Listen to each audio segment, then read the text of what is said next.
Good evening बच्चों। आज का हमारा पहला टॉपिक है वर्णमाला। जैसे कि आपको पता है कि वर्णमाला को दो भागों में डिवाइड किया गया है। दो भागों में डिवाइड किया गया है, कौन कौन से? एक स्वर, एक व्यंजन। अब स्वर के कितने पार्ट होते हैं ये आपको पता होना चाहिए। स्वर के 3 पार्ट होते हैं। एक होता है हास्य स्वर, दूसरा होता है दीर्घ स्वर, तीसरा है प्लुप्त स्वर। अब हास्य स्वर का मतलब पहले समझो। हास्य का मतलब छोटा, हास्य का मतलब छोटा, ये याद होना चाहिए। हास्य का मतलब छोटा। और दीर्घ का मतलब होता है बड़ा, दीर्घ का मतलब बड़ा। और प्लुप्त स्वर जो है, प्लुप्त स्वर में कितनी मात्राएं लगती हैं? 2। इतना याद रखना। हास्य स्वर का मतलब छोटा, दीर्घ स्वर का मतलब बड़ा, और प्लुप्त का मतलब जिसमें 2 मात्राएं लगती हों एक साथ में। अब ये भी क्वेश्चन पूछा जा सकता है कि हास्य स्वरों की संख्या कितनी है? तो 4। अब हास्य स्वरों की संख्या कितनी है? 4।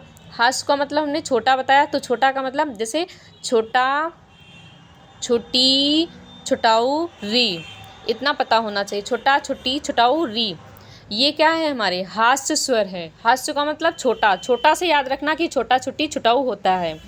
और इनकी संख्या कितनी है? 4 है।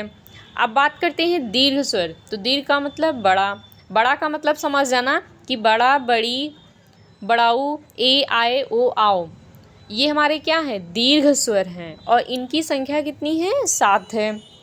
अब प्लुप्त स्वर की बात करते हैं। तो प्लुप्त स्वर में आपको 2 मात्रा लगनी होगी। जैसे कि आपको लिखा दिख रहा है सामने ओम, इसका मतलब क्या हुआ? प्लुप्त स्वर।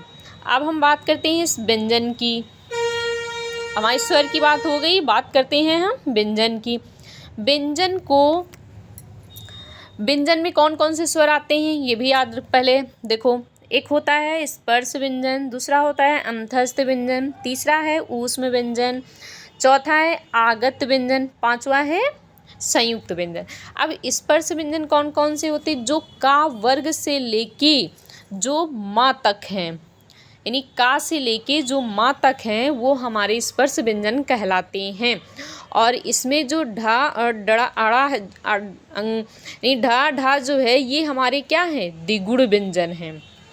इनको हम उत्क्षिप्त व्यंजन भी कहते हैं, या ताड़न जात व्यंजन भी इनको हम बोलते हैं, किनको? सिर्फ इन 2 को। और इनकी संख्या कितनी है? 2 है। स्पर्श व्यंजनों की संख्या 25 है। का से माँ तक आप देखेंगे तो 25 हैं। और अंतस्थ व्यंजनों की संख्या 4 है। या, रा, ला, वा, ये हमारे क्या हैं? अंतस्थ व्यंजन। ऊष्म व्यंजन सा, शा, हा, ऊष्म व्यंजनों की संख्या भी 4 है। आगत व्यंजन की संख्या 2 है, जैसे जा, फा। अब बात करते हैं संयुक्त व्यंजन। संयुक्त व्यंजन की संख्या कितनी है? 4 है। कौन कौन से? छा, त्रा, ज्ञा, सा, ये क्या है? श्रा, यानी हमारे संयुक्त व्यंजन है। इनकी संख्या कितनी है? 4 है।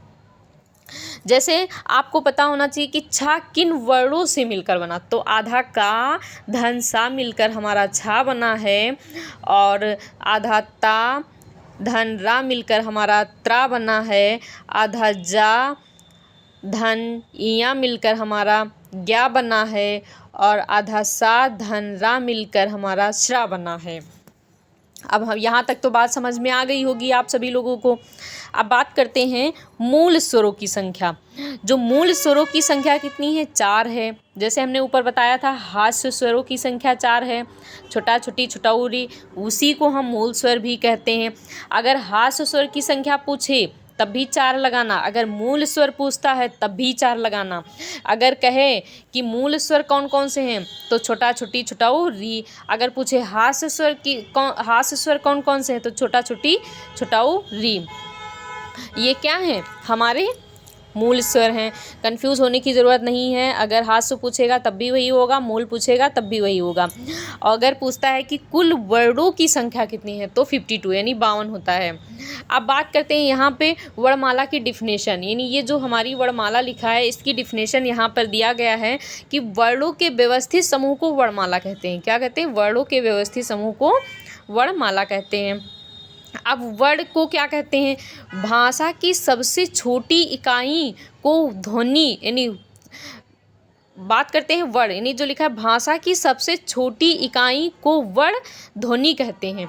अगर क्वेश्चन में वर्ड लिखा है, क्वेश्चन बन के आता है, अगर आंसर में वर्ड दिया है तो वर्ड लगाएंगे, अगर वर्ड नहीं है तब हम ध्वनि पर लगाएंगे। किस पे लगाएंगे? ध्वनि पे। क्वेश्चन पूछा जा सकता है कि भाषा की सबसे छोटी इकाई कौन सी है? अगर ऑप्शन में वर्ड दिया है तो वर्ड लगाएंगे, अगर ध्वनि दिया है तो ध्वनि लगाएंगे, अगर दोनों दिया है तो पहले हम तो वर्ड ही लगाएंगे, अगर वर्ड नहीं दिया है तब हम ध्वनि पर लगाएंगे। बात समझ में आ गई होगी इतनी। अब हम बात करते हैं कि कुल वर्णों की संख्या कितनी है, यानी कुल वर्णों की संख्या 52 है। अभी इससे पहले हमने बताया है कि कुल वर्णों की संख्या 52 है, यानी 52। दूसरा है लेखन की दृष्टि से वर्णों की संख्या। पूछा जाएगा क्वेश्चन कि लेखन की दृष्टि से वर्णों की संख्या, तब भी हम 52 लगाएंगे। अगर पूछा जाए कि उच्चारण की दृष्टि से वर्णों की संख्या कितनी है, यानी उच्चारण की दृष्टि से, तब हम क्या लगाएंगे? 45, यानी 45। अगर पूछा जाए कि मूल स्वरों की संख्या कितनी है, अभी से पहले आगे पढ़ के चले आ रहे हैं, तो कितना होगा? 4 है, मतलब मूल स्वरों की संख्या 4 है। बात करते हैं दीर्घ स्वरों की संख्या कितनी है। दीर्घ का मतलब हमने क्या बताया था? बड़ा, यानी 7 होती हैं।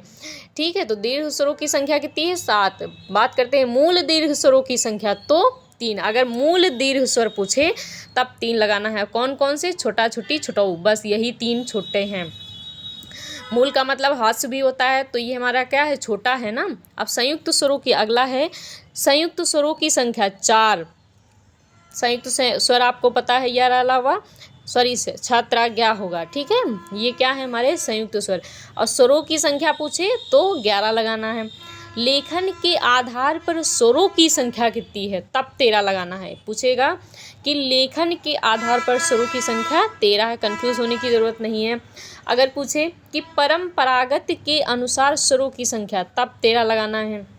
अगर पूछे कुल स्वरों की संख्या, तब भी 13 लगाना है। पूछे स्पर्श संघर्षी व्यंजनों के संख्या कितनी है, तब आपको 4 लगाना है। कितने लगाना है? 4। अगर पूछे ऊष्म संघर्षीय व्यंजनों की संख्या, तो 4 लगाना है। सा, सा, हा आपको पता ही है। लुंठित या प्राकंपित व्यंजन पूछे तो ला लगा देना, इनकी संख्या 1 है। पार्श्विक व्यंजन पूछे तो ला लगा देना है, इनकी भी संख्या 1 है। अर्ध स्वरों की संख्या 2 है, या वा, जैसे कि कौवा, कावा, ये सब क्या है? अर्ध स्वर हैं। अब बात करते हैं नासिक व्यंजन। नासिक व्यंजन की पहले डिफिनेशन देख लेते हैं। जो नासिक व्यंजन में, यानी जो नाक से बोले जाने वाले वर्ड का नासिक व्यंजन कहते हैं, यानी जो नाक से बोले जाते हैं उन्हें हम नासिक व्यंजन कहते हैं। और अनुनासिक वे होते हैं जो नाक और मुंह से दोनों से बोले जाने वाले वर्ड को अनुनासिक व्यंजन कहते हैं। बात यहाँ तक समझ में आ गई होगी आप लोगों को, बाकी फिर कल आपको बताते हैं। Thank you so much class.